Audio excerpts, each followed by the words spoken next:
Ya. Ketika dia punya cukup, misalnya sahune, keuangannya cukup, terus dia berangkat haji, kemudian dia pulang. Kemudian ketika dia pulang itu masih tetap kaya atau enggak? Ya kan kita enggak tahu. Kalau enggak tetap kaya, apa jadi miskin misalnya. Ya, karena itu takdir Allah. Ya karena itu takdir Allah gitu ya. Ya sudah, berarti mungkin berapa tahun lagi kemarin sudah miskin, dia mungkin jadi penerima zakat.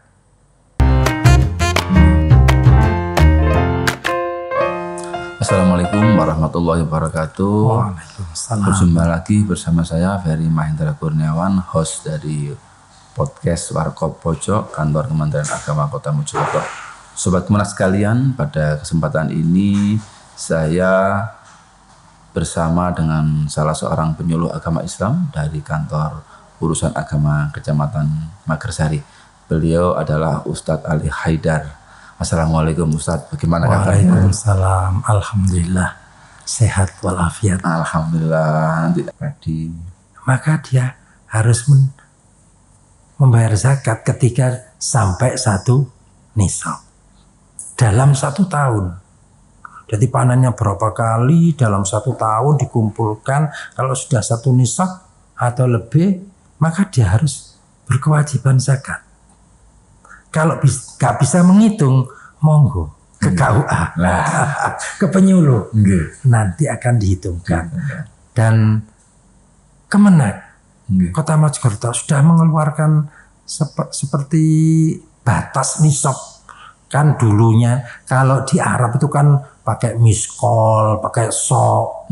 Nah itu kan jarang dikenal di masyarakat kita. Yang ada kan kilogram.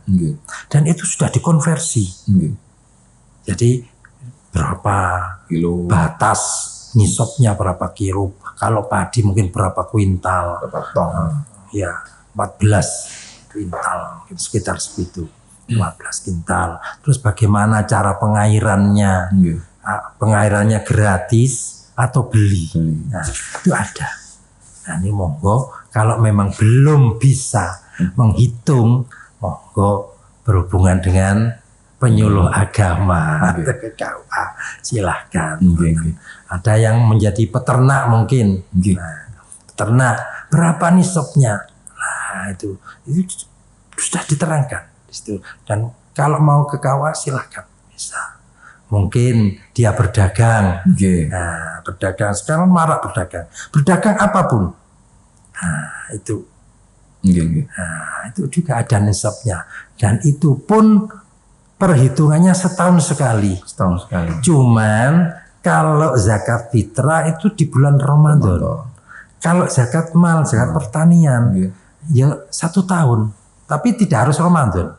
Mungkin awal tahun atau apa? Ya awal, misalnya kalau berdagang awal dagangnya bulan apa? Lalu ini kemudian setahun, baru dihitung. Ya mungkin Rajab, Februari, itu dihitung setahun. Baik itu mendapat laba ataupun rugi. Kalau modalnya memang sudah 1 nisab, maka wajib zakat. Walaupun dia rugi. Iya. Modalnya kalau sudah 1 nisab, kemudian dibakar. Nah, ketika akhir tahun kok 1 nisab, padahal ini rugi, tapi modalnya ini masih 1 nisab juga. Kembali modal. Buat kembali modal, misalnya modalnya lebih 1 nisab, kemudian akhir tahun 1 nisab kurang dari modal yang awal. Berarti dihitung dari modal awal gitu. Modal awal, kemudian akhir tahunnya itu dihitung semuanya 1 nisab zakat, walaupun dia belum untung. Gitu.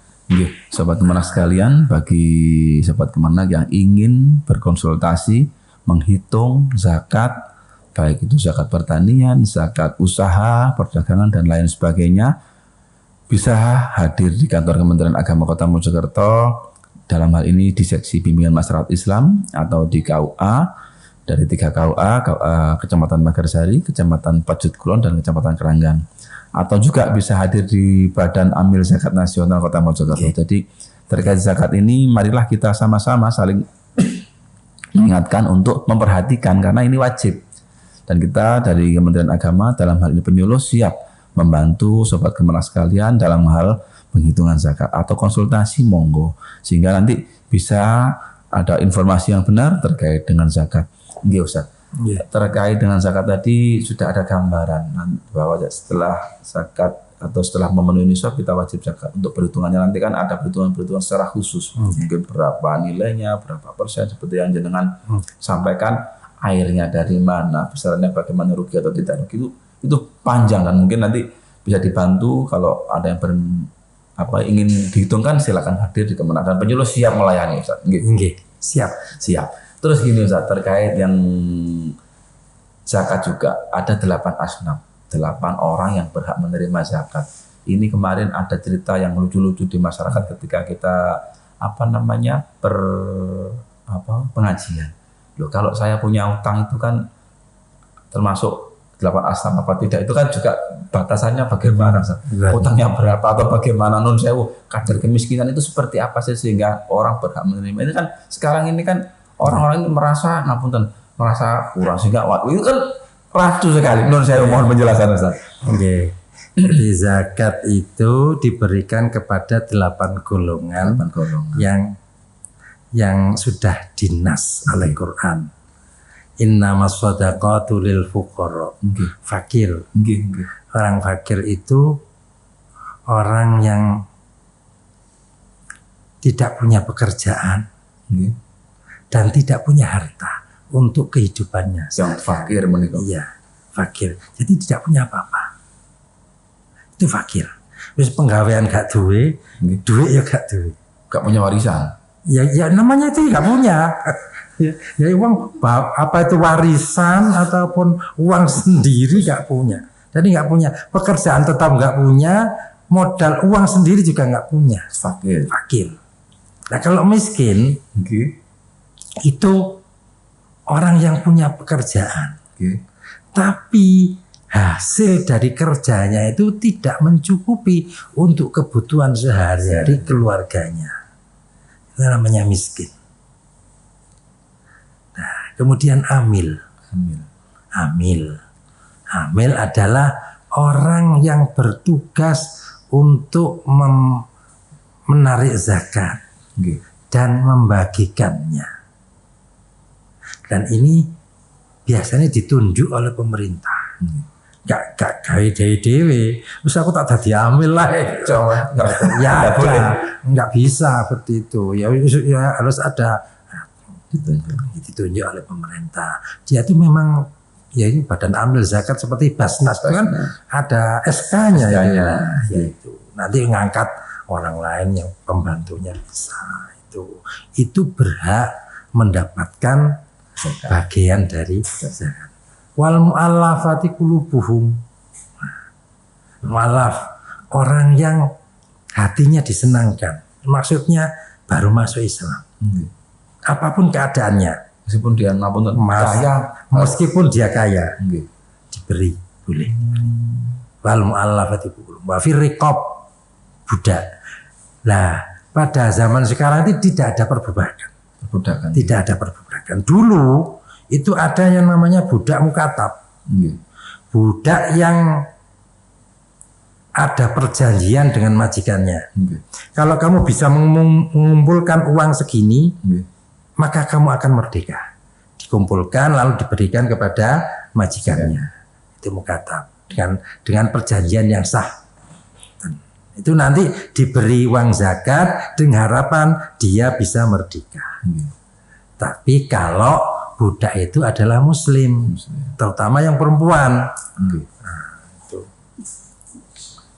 Wal gharim, orang yang berhutang. Hutangnya itu untuk kepentingan masyarakat atau agama. Misalnya belum punya masjid ini mangkrak.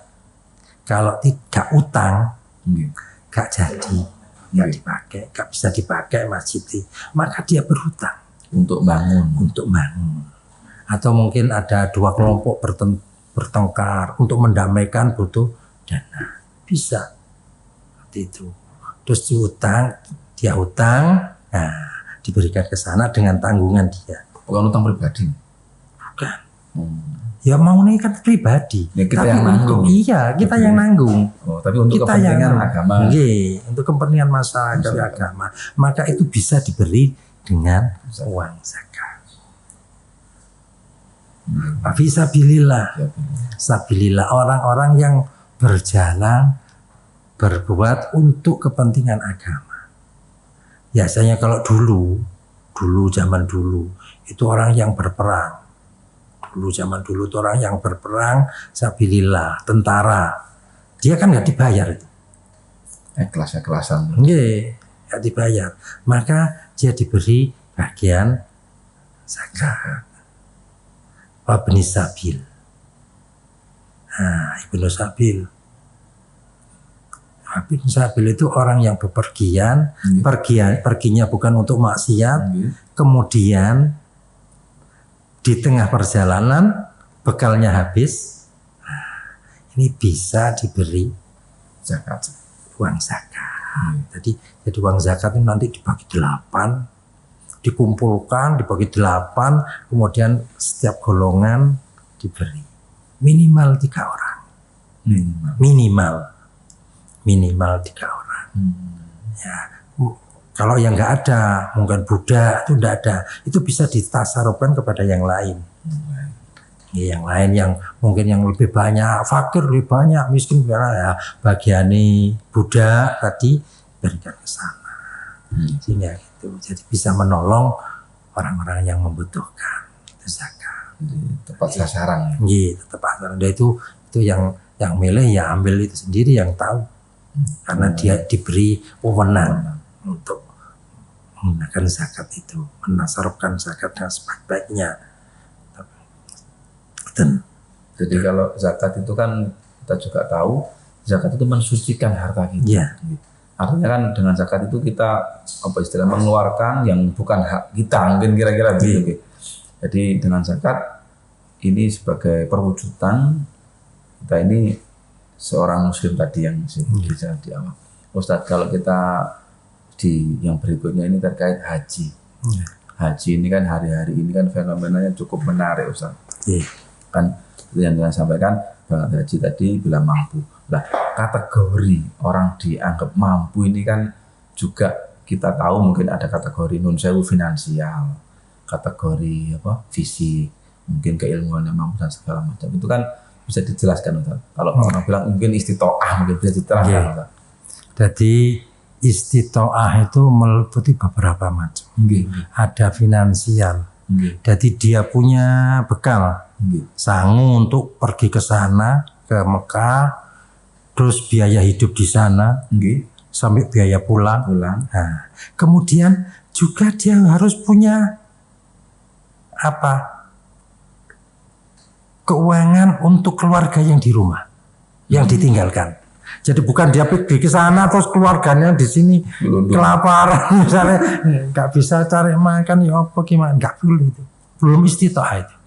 Jadi punya sang tok ke sana tapi keluarganya nggak ada yang dimakan, mungkin harus dikasih orang-orang yang menjadi tanggung jawabnya, misalnya anaknya, mungkin istrinya karena pribadi sendiri. Mungkin orang tuanya karena orang tuanya sudah tua nggak mampu bekerja. Orang-orang yang menjadi tanggungannya harus diberi makan lah, diberi rezeki sampai dia pulang punya beban. Kemudian ya istitoah dari sisi kesehatannya, mampukah dia ke sana? Transportasinya ada nggak? Nah kalau nggak ada transportasinya gimana? Nggak ada. Mau naik perahu nih sopo? Naik onta. Onta nggak mungkin. Mungkin kalau di Indonesia naik onta nggak mungkin. Onta yang ngelangi. Kan nggak mungkin. Harus ada kendaraannya. Harus aman. Aman. Kalau di perjalanan nggak aman, sudah disangka, diprediksi bahwa itu tidak aman perjalanannya, maka dia tidak wajib zakat. Tidak wajib haji. Nah itu.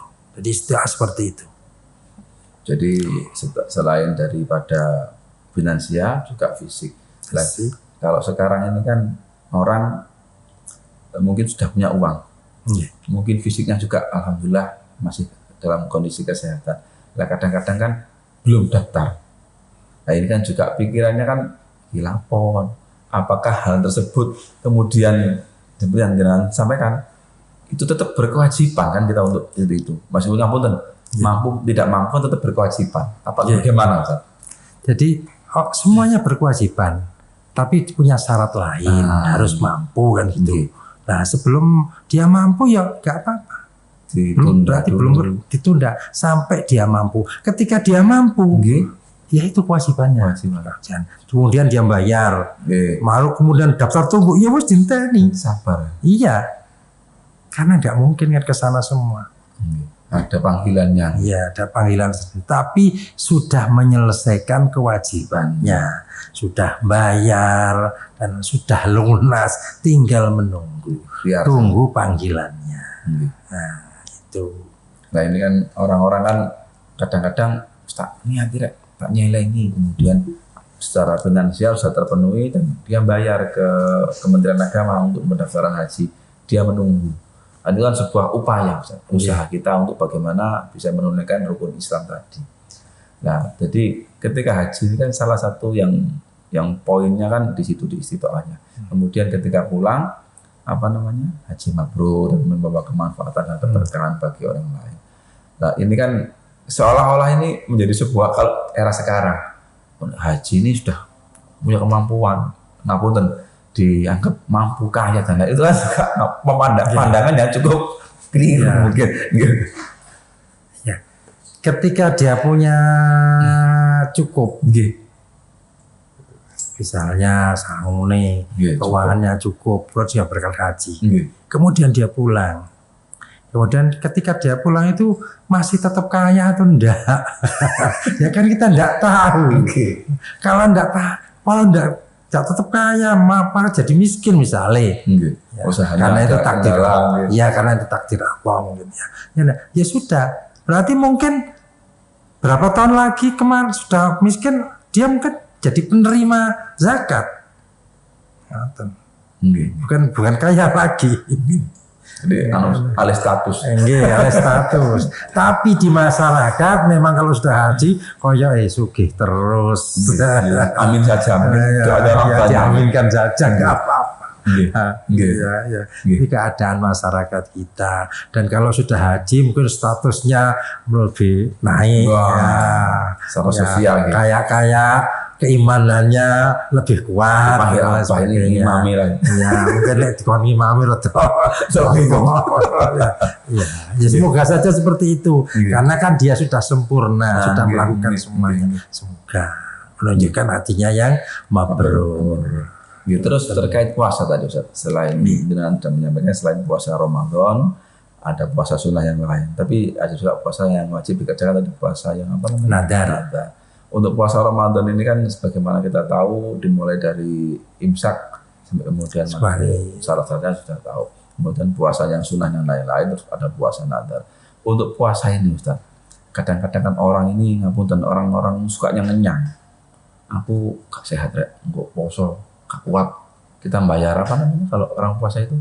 Fidyah. Nah ini batasannya bagaimana? Memang betul-betul sakit, ini gak kuat ya wes gitu. Bagaimana Ustaz? Mohon penjelasan. Jadi ketika orang itu sakit, tidak kuat berpuasa, mungkin kalau sekarang itu ya pergi ke dokter, minta saran ke dokter, dicek apakah saya kuat puasa, seandainya kuat puasa bagaimana. Mungkin kalau tidak kuat puasa pada Ramadan itu dilihat. Sakitnya ikut terus tidak sembuh. Apa ada kemungkinan sembuh? Ketika ada kemungkinan sembuh, maka pada waktu sembuh itu dia nyaur. Bukan bayar fidyah. Bukan. Nyaur puasa di hari lain. Puasa di hari lain. Bahkan umpama 1 tahun itu belum sembuh sampai puasa lagi, Tidak apa-apa. Mungkin di tahun berikutnya dia sehat, dia wajib mengganti kan. Mengganti. Yang penting hitungannya pas. Misalnya Gak poso 10 dino ya nyaure 10. Jangan sampai tunda ya gak apa-apa. Tapi pangeran gak manano poso. Nah itu. Kalau memang sakitnya itu tidak bisa diharapkan sembuh, misalnya nih warasnya ya mati, maka dia memang tidak kuat puasa karena terlalu tua mungkin, liharomin biasanya kalau dalam bahasa kitab itu liharomin, maka sebagai pengganti puasanya itu adalah membayar fidyah 6 on minimal, 6 on makanan pokok. Kalau kita di Jawa mungkin ya beras, kalau di Madura mungkin jagung. Kalau di Ambon ya sagu. Wah, ya seperti itu. Ya, mungkin kalau di Arab ya kurma lah itu. Pokoknya makanan pokok. Itu tidak bisa diuangkan, diganti secara uang atau dikonversikan. Bisa kan nilainya sekian, jadi mungkin lebih praktis. Praktis juga bisa, nanti belikan sendiri gitu. Nggak bisa. Terus kayak gampangan ngono, ya ono sing ngono itu berat ya ngono ae kan. Belikan sendiri di 1 hari 1 mut. Jadi kalau 1 bulan bisa 18 kilo. Itu berarti orang berbeda atau 1 orang menyerahkannya? Kan 8 terserah. Oh ngoten. Kan 1 orang tidak kabehnya diparingkan semua ke boleh. Tidak apa-apa. Biasanya kan 1 hari digariskan 1 hari kalau di kelompoknya dicuci kayak misalnya 18 mut tadi dikasihkan plak gitu. Beda dengan zakat. Beda. Beda dengan zakat. Ambil itu kan nggak ada 8. Ambil itu ada 8 itu udah. Berarti karena 8, 6 on karena 8. Berarti kalau saat penepon kan juga lucu. Tak jemput. Menarik sekali. Alhamdulillah kajian kita pada kesempatan ini cukup menarik. Kita mengulas kembali terkait rukun Islam dan banyak hal yang disampaikan, mulai dari dasarnya, kemudian dari tinjauan-tinjauannya sebagai penguat dari atau penjelasan dari hadis tadi, dan semoga ini bisa memberikan wawasan dan ilmu pada kita untuk senantiasa meningkatkan keimanan kita kepada Allah Subhanahu wa taala. Ustaz, terakhir harapan jenengan selaku penyuluh agama Islam apa Ustaz tentang masyarakat Kota Mojokerto kita ini? Harapan kami sebagai penyuluh agama, semoga teman-teman yang belum memahami tentang rukun Islam yang sebagai kewajiban kita bersama untuk bisa mendalami. Yang sudah mendalami semoga bisa melaksanakannya, sehingga Islam di dalam diri kita masing-masing ini menjadi kuat sampai kita menghadap Allah Subhanahu wa taala. Di husnul khatimah, itu harapan saya. Sehingga ya sama-samalah menjadi orang yang husnul khatimah. Itu yang dapat saya sampaikan, kurang lebihnya mohon maaf. Sangat Ustaz. Alhamdulillah. Terima kasih atas kajiannya dan wawasan ilmunya. Kita berbagi ilmu, berbagi cerita dan banyak hal semoga bisa kita petik pelajaran pada kesempatan ini. Kami matur nuwun sangat Ustaz, dan kami sampaikan matur nuwun, dan semoga panjenengan dan teman-teman penyuluh sekalian diberikan Allah kelancaran, pekerjaan yang sukses dan barokah. Saya Ferry Mahendra Kurniawan dan Ustaz Ali Haidar pamit, mohon izin undur diri. Assalamualaikum warahmatullahi wabarakatuh. Waalaikumsalam warahmatullahi wabarakatuh.